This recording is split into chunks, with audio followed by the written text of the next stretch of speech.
पाकिस्तान से गोरा तो चला गया, लेकिन उसका 100 साल से भी पुराना कानून लाहौर पुलिस के काम आ गया। पुलिस ने जानवरों का ख्याल न रखने पर शहरी के खिलाफ मुकदमा दर्ज कर लिया। पुलिस ने कितने परिंदे और जानवर रेस्क्यू किए, जानिए ट्रैफिक वार्डन अरूसा हुसैन की जुबानी। उर्दू पॉइंट की वीडियोस देखने के लिए हमारा चैनल सब्सक्राइब कीजिए और बेल के आइकन पर क्लिक कीजिए ताकि आप हमारी तमाम आने वाली वीडियो से बाखबर रह सकें। हमारे साथ इस वक्त Arusa Hussain in-charge animal rescue centre मौजूद हैं, इनसे बात करते हैं। अरूसा मैडम, ये बताइएगा कि 1890 में एक एक्ट बना था और उसमें ये था कि जो भी अपने जानवर पर तशद्दुद करेगा उसके ख़िलाफ़ कानूनी कार्रवाई अमल में लाई जाएगी, लेकिन 133 साल बाद आप लोगों ने कार्रवाई की है, किसके ख़िलाफ़ की है और इस एक्ट का मकसद क्या है, ये भी बता दीजिए।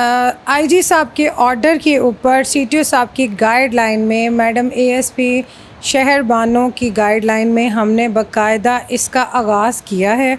आगाज़ इस तरह से किया है कि आज से पहले एनिमल क्रूएल्टी पे केसेस रिपोर्ट होते थे, बट उसको लिटिल बिट फ़ाइन किया जाता था और उसके बाद एनिमल जो है वो गवर्नमेंट प्रॉपर्टी में आ जाते थे और उन्हें फ्री कर दिया जाता था।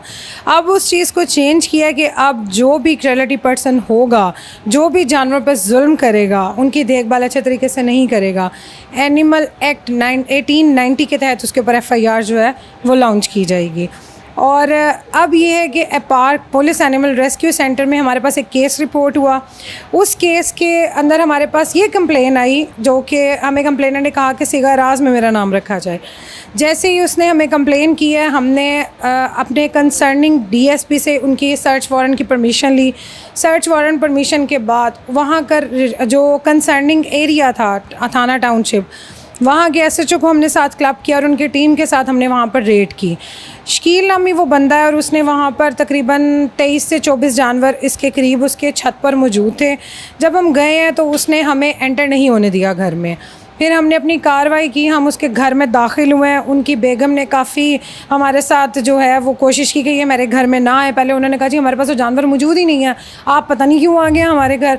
चौथी मंजिल पे जब हम वहाँ पर गए हैं तो वहाँ पर इतने बुरे हाल में वो जानवर मौजूद थे कि अगर आप उसकी लाइव फुटेज देंगे तो हर कोई उस पर वाकई वो एक दर्दनाक तस्वीर है। उसमें जानवर वहाँ पे मुर्दा हालत में भी मौजूद थे। हमने मुर्दा जानवरों को भी उठाया, जो ज़िंदा जानवर थे वो बहुत बुरी हालत में थे, उनको रेस्क्यू किया और 12 घंटे की एफ़र्ट के बाद उन जानवरों को हमने ठीक किया। किस तरह की हालत थी उनकी, कितने को कमज़ोर हालत में थे और जो मुर्दा जानवर थे वो कितने थे? मुर्दा जानवर वहाँ पर तकरीबन 5 से 6 की तादाद में मौजूद थे जिनका ब्लड निकल रहा था। उसके साथ साथ वहाँ पर स्केलेटन भी मौजूद थे जानवरों के। वो किन जानवरों के थे? वो तकरीबन कोई कबूतर था, कोई बिल्ली थी, उनके मौजूद थे, जहाँ से हमें ये अंदाज़ा हुआ कि जो वहाँ पर जानवर मौजूद हैं वो मुर्दार जानवरों का गोश्त खाते हैं। वहाँ पर उसकी बंदे की छत पे हमें कोई दाना, कोई चारा, कुछ नहीं नज़र आया। जो परिंदे और जानवर आपने रेस्क्यू किए उनकी तादाद कितनी है, नाजरीन को बता दें, और उनमें कौन सी नस्ल के हैं, कितने परिंदे हैं और कितने दीगर जानवर हैं? उसमें हमने जो टोटली रेस्क्यू किए हैं वो हमारे पास 22 से 23 जानवर हैं, जिसमें एक हमारे पास खरगोश है, 2 बतख हैं, 10 मुर्गे, देसी मुर्गियाँ हैं और 2 असील मुर्गे हैं। जैसे आपको पता है असील मुर्गे लड़वाने के काम आते हैं और जो कि एक जुर्म है, वो अपने आप में एक जुर्म कंसीडर होता है।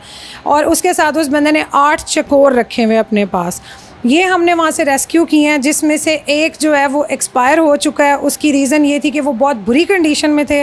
उनका खाना पानी, जब हम उनको लेकर आए, लिटरली जब उसको मैं ख़ुद से रेस्क्यू कर रही थी तो वो बाइटिंग करने की कोशिश कर रहे थे, जहाँ से हमें अंदाज़ा हुआ कि 2-3 दिन से एटलीस्ट उनको खाने को कुछ भी नहीं मिला। एक्सपायर मुर्गा हुआ है? जी, मुर्गा हुआ है, असील मुर्गा जो लड़ाई के काम आता है। वो बेसिकली उनको उसने गोश्त खिलाया हुआ था मुर्दार जानवरों का, कोई पका के गोश्त नहीं खिलाया गया, कच्चा जानवरों का, मुर्दा जानवरों का गोश्त खिलाया गया है ताकि वो एग्रेसिव ज़्यादा, और वो यहाँ पर आके भी बहुत ज़्यादा एग्रेसिव था। उसके बाद फिर हमने शकील को SHO थाना टाउनशिप के हवाले किया और वहाँ पर उनके ऊपर FIR दी है हमने इसके रिगार्डिंग। मुकदमा किसकी मदयत में दर्ज हुआ है और किन दफात को शामिल किया है? जी, मैं अपनी टीम के साथ बजाते ख़ुद वहाँ पर मौजूद थी, मैं ही मदीयत में शामिल हूँ और मेरी ही ज़ेरे निगरानी ये पर्चा दिया गया है। किन दफात को शामिल किया है?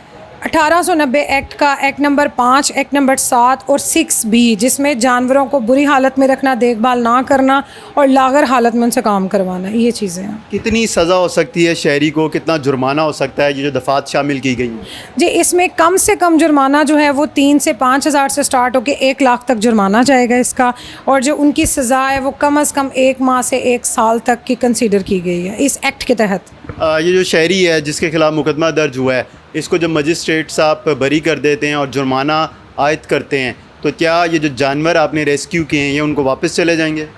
जी बिल्कुल, उसके लिए एक पूरा प्रोसीजर होगा। हमारी टीम पहले उसके घर जाएगी, वहाँ पे हम रिपोर्ट लेंगे, हमारी रिपोर्ट कंफर्मेशन होगी, हमारे डॉक्टर्स जो हैं वो इस चीज़ को चेक करेंगे, वाइल्ड लाइफ हमें कंफर्मेशन लेटर देंगे कि हाँ ये एक जानवर वहाँ पर जाने के काबिल हैं। अदर देन जो है दफ़ात नंबर 14 के तहत हमने पुलिस कब्ज़ा में उन जानवरों को ले लिया हुआ है। और कम अज़ कम मैं ये कह सकती हूँ कि अल्हम्दुलिल्लाह हमारे पार्क सेंटर में उस बंदे की घर की छत से ज़्यादा अच्छी हालत में, अच्छे तरीके से यहाँ पे केयर में रखा गया जानवरों को। कितने अरसे से उस शख्स ने सारे परिंदे और जानवर अपने घर में रखे हुए थे? उसके हालात देख के तो लग रहा था कि 2-3 साल का अरसा तो हो चुका हुआ है, जितनी गंदगी वहाँ पे देखी गई थी। और इस पे हम बिल्कुल बॉदर नहीं करेंगे किसी भी चीज़ को, हम फौरी इस पे लीगल एक्शन लेंगे और हम FIR देंगे, और हम किसी सूरत बंदों को अप्लाइज नहीं करेंगे। बिल्कुल। ये बताइए कि जब आप लोग यहाँ पर तमाम तर परिंदे और जानवरों को लेके आए, तो यहाँ पर उसकी देखभाल के लिए आप लोगों ने क्या सिस्टम रखा हुआ है? यहाँ पे कोई प्रॉपर डॉक्टर है, या जो आपने नया जो एनिमल शेड बनाया यहाँ पर जो रेस्क्यू करके आप जानवरों को लेके आते हैं, तो किस तरह रखते हैं उन्हें, कहाँ रखते हैं? जी, हमने police animal rescue centre round about 1 month पहले इसको IG साहब की तरफ से किया गया, ऑर्गेनाइज किया गया, और हमारी वर्किंग स्टार्ट हुई थी। पहले हमारे पास कंप्लेंट्स आ रही थी, जैसे कोई क्रेलिटी हो जाती है या कोई एक्सीडेंटल केस आ जाता है हमारे पास, वो हमारे पास केसेस रिपोर्ट हो रहे थे। ये हमारे पास फर्स्ट केस ही हमने रिसीव किया था जिसमें इतनी बड़ी पैमाने पे हमें कार्रवाई करनी पड़ी।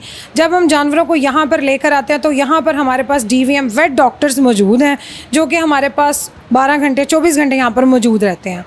यहाँ पर हम उन्हें लेकर आए, यहाँ पे फ़र्स्ट एड दी जाती है हमारे क्लिनिक में ही, यहीं पर हमारे सेंटर में ही हमारा क्लिनिक मौजूद है। उस क्लिनिक में हमारे vet doctors every time availability होती है। ये बताइए कि लोग किस तरह शिकायत कर सकते हैं? कोई भी अगर देखता है कोई जानवर पे तशद्दुद हो रहा है, या फिर वो ज़ख्मी हालत में किसी सड़क पे या किसी फुटपाथ पे पड़ा हुआ है, वो किस तरह आप लोगों से रब्ता करेगा? जी, ये police animal rescue centre Firozpur road Ichhra नहर पे हमारा इस वक्त ऑफिस बना हुआ है।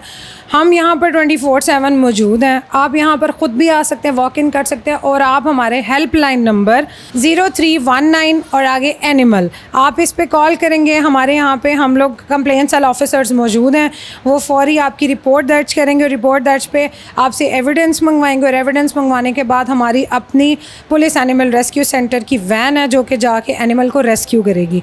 पुलिस लोगों में आगाही भी फराम कर रही है इस हवाले से। 133 साल बाद पहला मुकदमा दर्ज हुआ है, तो लोगों को तो इसका बिल्कुल भी अंदाज़ा नहीं है। जी बिल्कुल, हम आगाही मुहिम चला रहे हैं, बाकायदा तौर पे हमारे सोशल मीडिया पेज पे भी इसकी सारे अवेयरनेस मौजूद है। ये हमारे साथ अरूसा हुसैन मौजूद है। आपने इनकी गुफ्तगू सुनी कि पहला मुकदमा दर्ज किया गया है टाउनशिप के शहरी के ख़िलाफ़, और अब अगर कोई अपने जानवरों पर तशद्दुद करेगा तो उनके ख़िलाफ़ भी कानून हरकत में आएगा और उनके ख़िलाफ़ कानूनी कार्रवाई की जाएगी। हमें इजाज़त दीजिए, खुदा हाफिज़।